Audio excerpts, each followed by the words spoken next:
مولانا روم کے دیس میں بسم اللہ الرحمن الرحیم۔ محترم ناظرین کرام، آپ دیکھ رہے ہیں پروگرام مولانا روم کے دیس میں۔ مولانا روم کے دیس میں اور ہمارا یہ پروگرام رفتہ رفتہ آہستہ آہستہ اختتام کی طرف بڑھ رہا ہے، کیونکہ 12 دن کا تو ہمارا سفر تھا۔ 24 جنوری 2021 کو ہمارا یہ سفر شروع ہوا اور اب آہستہ آہستہ دن کم ہو چکے ہیں، یعنی جو ہم ٹریول لاگ لے کر چل رہے ہیں۔ پچھلے پروگرام میں آپ نے 3 اور 4 فروری کے احوال جانے، اور 5 فروری تو ہمارا آخری دن ہے، 8:15 بجے ہماری فلائٹ ہے۔ تو جناب 3 فروری کو توپ کاپی میوزیم میں حاضر ہونے کے بعد ہم جاتے ہیں حضرت شیخ صالح کے ہاں، ان سے ملاقات ہوتی ہے۔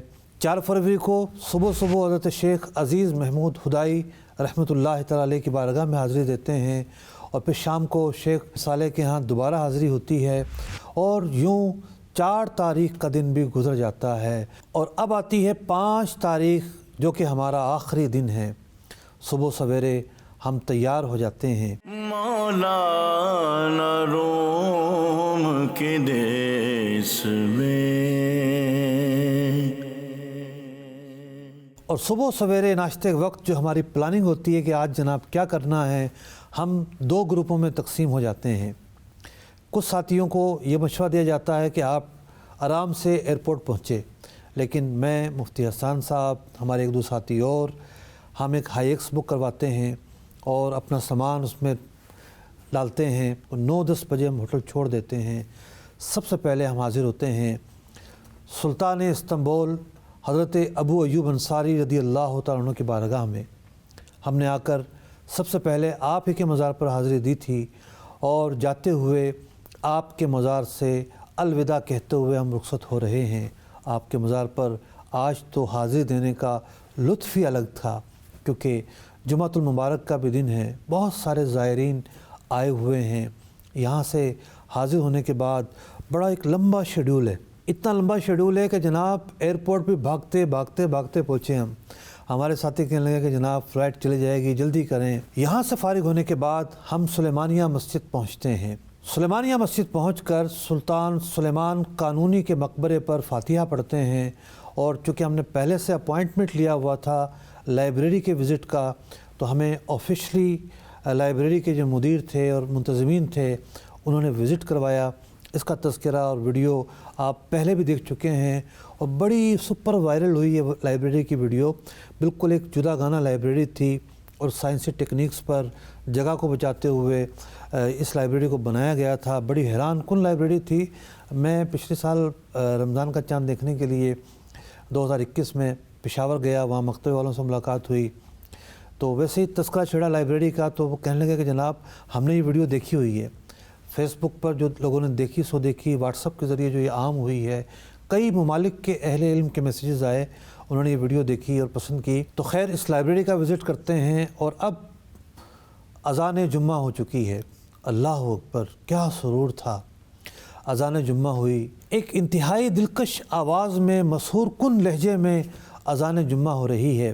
مسجد سلیمانیہ ایک بہت اونچے پہاڑ پر واقع ہے، جس کے ایک طرف سمندر ہے، اور آواز کی جو گونج ہے، اللہ اکبر، اس کے کیا کہنے ہیں۔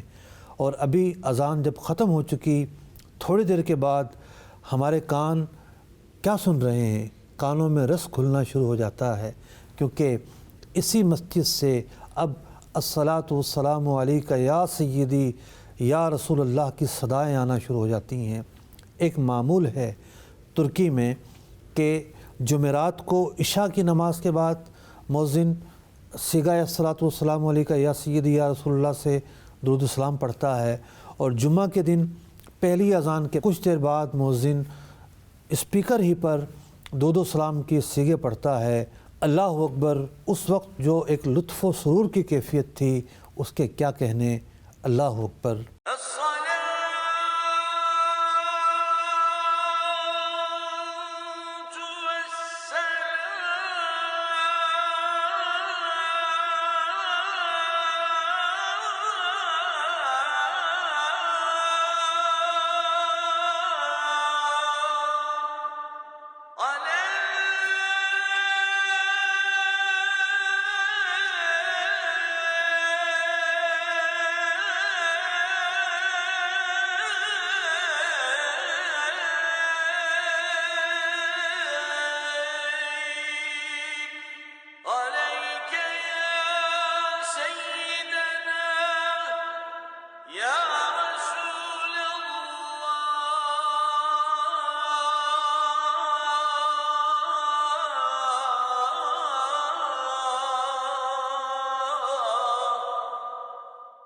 چونکہ لسٹ بہت لمبی تھی، پہلے تو ہم نے ارادہ کیا کہ ہم جمعہ کہیں اور پڑھیں، لیکن پھر پتہ چلا کہ جمعہ میں ٹائم تو اتنا زیادہ نہیں ہے ابھی، تو ہم یہیں پڑھ لیتے ہیں۔ پھر ہم نے مسجد سلیمانیہ میں جمعہ ادا کیا، اور یہاں پر ویسے تو ہماری اپائنٹمنٹ کی بات چل رہی تھی، مفتی استنبول سے، وہ شہر سے باہر تھے، لیکن اتفاق سے وہ جمعہ کے دن آ پہنچے، تو ان سے ہماری ملاقات ہوتی ہے، انہوں نے کہا کہ آپ کل تشریف لے آئیں، تو ہم نے کہا کہ آج تو ہماری روانگی ہے، تو بہرحال ان سے ملاقات کرنے کے بعد پھر ہم وہاں سے نکل جاتے ہیں، اور اب ہماری منزل ہے سلطان عبدالحمید ثانی کے مقبرے پر جانا۔ مولانا روم کے دیس میں، سلطان عبدالحمید ثانی کے مقبرے پر ہم کیوں جانا چاہتے تھے؟ اس کی ایک وجہ یہ تھی کہ سلطان ایک عاشق رسول تھے۔ سلطان عبدالحمید ثانی سلطنت عثمانیہ کی آخری دیوار تھے۔ جب تک وہ ثابت قدم رہے، جب تک وہ کھڑے رہے، سلطنت عثمانیہ کھڑی رہی، اور جب چاروں طرف سے ان کے پاؤں متزلزل کر دیے گئے اور ان کو معزول کر دیا گیا، تو پھر یہ سسکتی ہوئی خلافت دم توڑ جاتی ہے، اور اس کے بعد ایک نیا روپ آتا ہے، ایک نئی دنیا ظاہر ہوتی ہے۔ اسلام کا نام لینا گناہ سمجھا جاتا ہے، شاعر اسلام پر حملے ہوتے ہیں، دنیا ہی بدل جاتی ہے۔ تو یوں سلطان عبدالحمید وہ ہستی تھے کہ جن سے ہمیں بے پناہ محبت ہے، اور جو انہوں نے خدمات انجام دیں دین اسلام کے لیے، جو خدمات انجام دی تصوف کے احیاء کے لیے، جو خدمات انجام دی علم کے احیاء کے لیے، اس کا ایک اپنا باب ہے۔ اور میرا دل یہ چاہا کہ میں سلطان عبدالحمید پر ایک پورا پروگرام کروں، ہماری نوجوان نسل اسے پتہ چلے کہ کس طریقے سے سلطنت ختم ہوئی، کیا واقعات رونما ہوئے۔ سلطان عبدالحمید ثانی کا جو مقبرہ ہے اس کے احوال بھی بیان کریں گے، وہاں گئے، فاتحہ پڑھی، اور ان کی سیرت اور اس وقت کے ملکی احوال اس پر بھی تفصیل کے ساتھ روشنی ڈالیں گے۔ سلطان عبدالحمید کے مقبرے پر فاتحہ پڑھنے کے بعد ہم نماز عصر ادا کرتے ہیں، اور اس کے بعد اب ایک نامعلوم منزل کی طرف نکل جاتے ہیں۔ نامعلوم منزل؟ جی ہاں، جستجو تو اسی جگہ کی ہوتی ہے جو پتہ نہ ہو، جہاں جانا ضروری ہو۔ ہماری منزل تھی شیخ الاسلام ابن کمال پاشا رحمۃ اللہ تعالی علیہ کے مزار پر حاضری، لیکن ہمیں اس علاقے کا پتہ نہیں تھا۔ بڑی مشکل سے کہیں سے گوگل لوکیشن ملی تھی، اور وہاں ایشو یہ ہے کہ جس طرح پاکستان میں ہے کہ گوگل میپ پر جب آپ دیکھتے ہیں تو بہت سارے نام آپ کو اردو میں لکھے ہوئے نظر آتے ہیں، تو ترکی کے اندر تو وہاں کی جو مقامی زبان ہے، اور وہ بھی رومن، اور رومن بھی وہ والی کہ جس پر نقطے لگے ہوتے ہیں، تو وہ سرچنگ میں بھی چیزیں نہیں آتی ہیں۔ تو کسی نے ہمیں پھر لوکیشن بھیجی تھی، تو ہم اس کو فالو کرتے ہوئے اس قبرستان میں پہنچتے ہیں جہاں آپ کا مزار پرانوار تھا، لیکن ہم ڈھونڈ رہے ہیں، مل ہی نہیں رہا کہیں مزار، کافی ڈھونڈا۔ اتنے میں ایک شخص سے پوچھا کہ شیخ الاسلام ابن کمال پاشا رحمۃ اللہ تعالی کا مزار کہاں ہے؟ تو ایک سڑک تھی، چھوٹا سا قبرستان تھا، تو انہوں نے کہا کہ اس قبرستان کو کراس کریں، ایک اور سڑک آئے گی اس کو کراس کریں، پھر جو قبرستان شروع ہوگا وہاں ان کا مزار ہے۔ اب جناب ہم ڈھونڈ رہے ہیں، 8:15 بجے ہماری فلائٹ ہے، عصر کی نماز ہو چکی ہے، ہم نماز ادا کر چکے ہیں، اور راستے میں ایک جگہ ایک اسلامی بھائی نے ضیافت کا اہتمام کیا تھا، وہاں جا کر کھانا کھانا ہے، اور میرے ساتھی کہہ رہے ہیں کہ مفتی صاحب فلائٹ گئی، جلدی آ جائیں، واپس آ جائیں۔ میں نے کہا کہ نہیں، آئے ہیں تو پھر حاضری دے کر جانا ہے۔ اب ہم اللہ کا نام لے کر قبرستان کی اس طرف جاتے ہیں، روڈ پار کرتے ہیں، اب وہاں تو کوئی بندہ بھی نہیں جیسے ہم پوچھ لیں۔ اس قبرستان میں جناب چکر لگا رہے ہیں، یہاں سے وہاں جا رہے ہیں۔ وہاں جو پرانے قبرستان ہے، وہاں ایک خصوصیت یہ دیکھنے کو ملتی ہے کہ جو علماء یا سلاطین کی قبریں ہوتی ہیں، پلر تو سب پر لگے ہوتے ہیں، وہاں گول پلر لگے ہوتے ہیں اس کے سنگ مرمر کے، لیکن علماء اور سلاطین کے جو نام ہیں اس پر گولڈن کلر سے کشید کر کر رکھتے ہیں۔ تو ہم وہ ذرا تختیوں کو بھی دیکھ رہے ہیں، تختیاں بھی وہ نہیں تھے، وہ تو پلر تھے ایک طرح سے۔ پھر ہمیں بڑی مشکل سے ایک جگہ ایرو نظر آ جاتا ہے کہ مفتی انس و جاں کا جو مزار ہے اس طرف ہے۔ جان میں جان آتی ہے کہ چلیں، آئے ہیں، محنت کی ہے، بھاگ دوڑ کی ہے، وصول ہو گئی ہے۔ اللہ تعالیٰ کے بہت برگزیدہ بندے ہیں، ان کا لقب ہے مفتی انس و جاں، یعنی مفتی ثقلین ان کا لقب ہے۔ اتنے بڑے عالم تھے، کہا جاتا ہے کہ شوافع میں امام شافعی رضی اللہ تعالیٰ عنہ کے ماننے والوں میں امام جلال الدین سیوطی ایک بہت بڑا نام ہے، یعنی ایک جو درمیان کا زمانہ ہے اس میں ایک بہت بڑا نام ہے امام سیوطی رحمۃ اللہ تعالیٰ علیہ کا۔ انہوں نے بہت کتابیں لکھی، ہر فن پر کتاب لکھی، کیا لغت، کیا تفسیر، کیا حدیث، نہ جانے کس کس فن پر کتاب لکھی، سینکڑوں کتابیں لکھی ہیں۔ کہا جاتا ہے کہ حنفیوں میں اگر کوئی سیوطی ہے تو امام ابن کمال پاشا رحمۃ اللہ تعالیٰ علیہ ہیں۔ انہوں نے بھی ہر فن پر کتابیں لکھی ہیں، تفسیر لکھی ہے، فقہ میں تو بہت خدمات ہیں ان کی، لغت پر کتابیں لکھی ہیں، بلاغت پر کتابیں لکھی ہیں، عقیدے پر کتابیں لکھی ہیں۔ اتنی عظیم شخصیت کے مزار پر حاضری دینا یقینی طور پر ہمارے لیے خوش بختی کی بات تھی۔ کیفیات کیا تھی وہاں پر اور کس طریقے سے ہم مزار شریف کو تلاش کر رہے تھے۔ لائیو لیا ہوا تھا ہم نے، اور لائیو اس لیے لیتے تھے کہ بہت سارے لوگ ہمارے ساتھ جڑے ہوئے تھے۔ لوگوں نے کہا کہ مفتی صاحب آپ نے تو جا کر ترکی دیکھا ہے، ہم نے آپ کے فیس بک سے دیکھا ہے۔ ہمارے ساتھی تھے وہ اپنے گھروں کو پیغام بھیج دیتے تھے اپنے عزیزوں کو، ہم یہاں پہنچے ہیں، جہاں پہنچے ہیں ہمیں نہیں پتہ یہ کون سی جگہ ہے، مفتی صاحب بیان کر رہے ہیں ذرا سن لو، تو وہ کھول کر بیٹھے ہوتے تھے۔ یوں ایک پوری کمیونٹی وجود میں آ گئی تھی کہ جو ہمیں فالو کر رہی تھی اور ہمارے ساتھ ساتھ تھی۔ ان کے دل کی دھڑکنیں ہم محسوس کر رہے تھے اور ہمارے دل کی دھڑکنیں وہ محسوس کر رہے تھے۔ ایک بڑا ہی پیارا منظر ہوا کرتا تھا۔ تو یوں ہم لائیو بھی لے لیا کرتے تھے۔ آئیے دیکھتے ہیں کیا مناظر ہیں اس وقت کے جناب۔ مولانا روم کے دیس میں،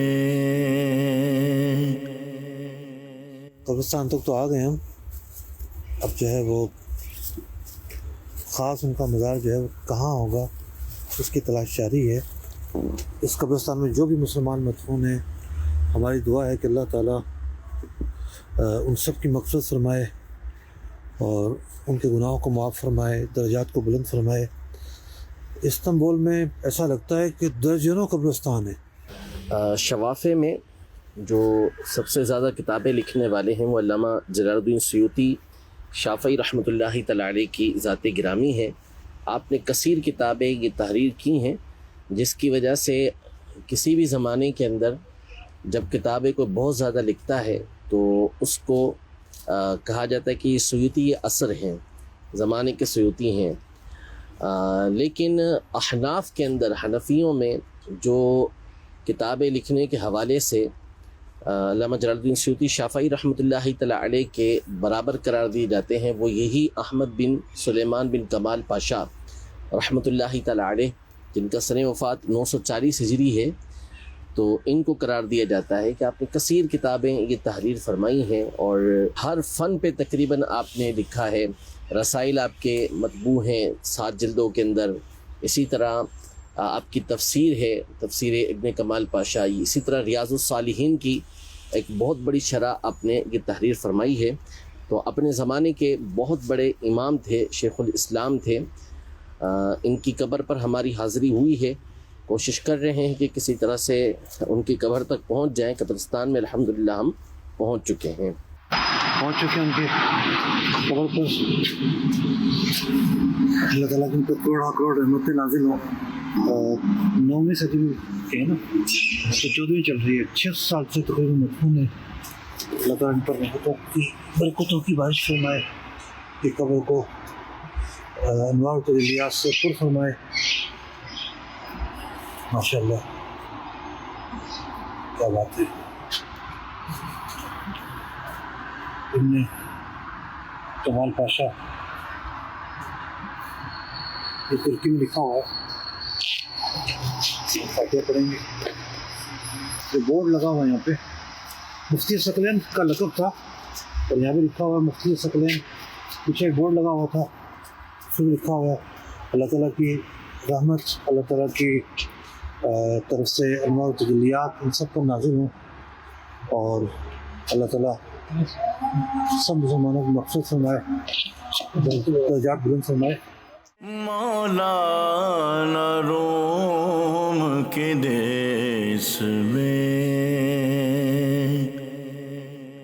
آپ کی ولادت 873 سن ہجری میں سواس کے علاقے توکان میں ہوئی۔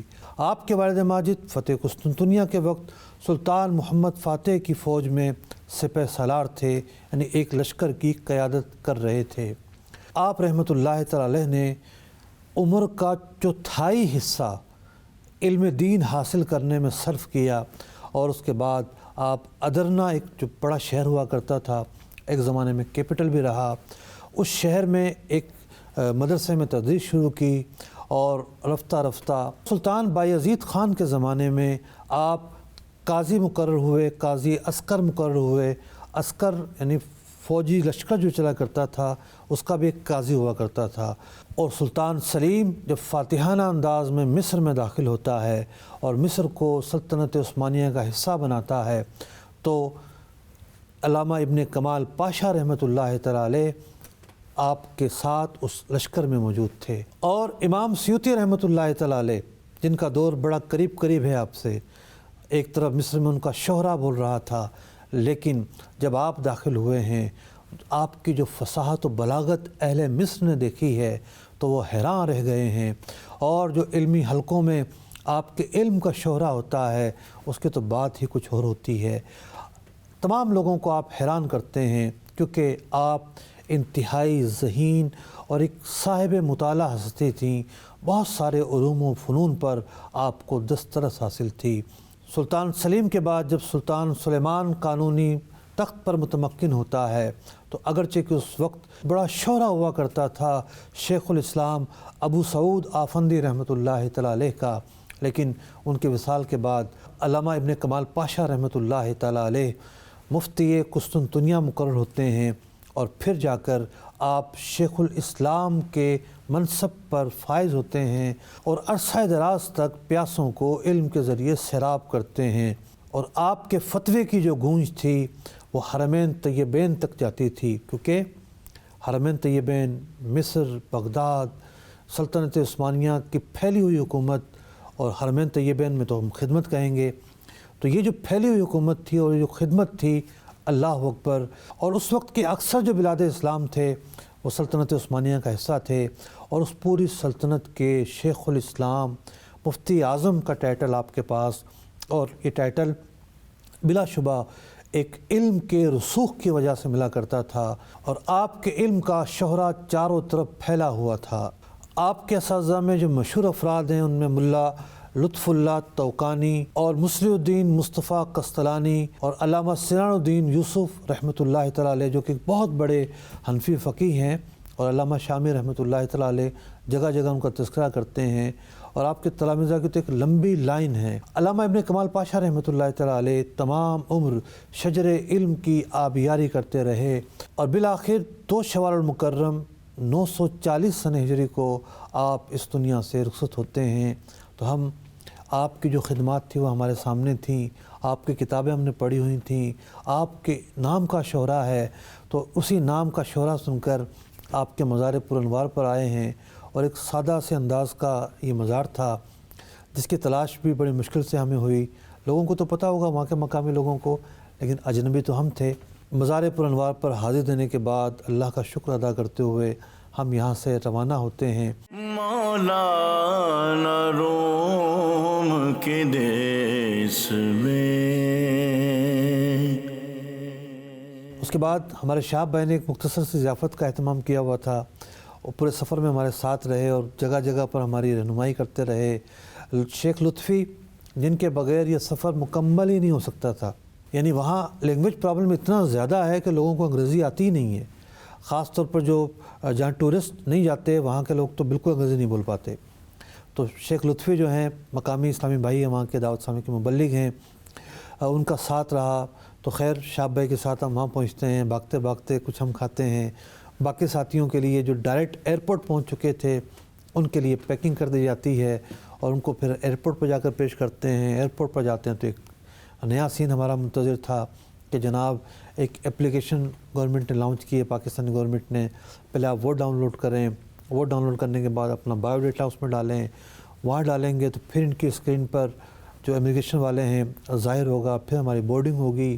وہ بھی خیر ایک طویل مرحلہ تھا، بہت سارے لوگ آ رہے تھے، ان کے پاس بیچاروں کے پاس نیٹ ہی نہیں تھا، ان کی بھی ہیلپ کی، اور یوں کر کے جو ہے وہ فلائٹ کے لیے پہنچنے والے ہم آخری مسافروں میں سے تھے۔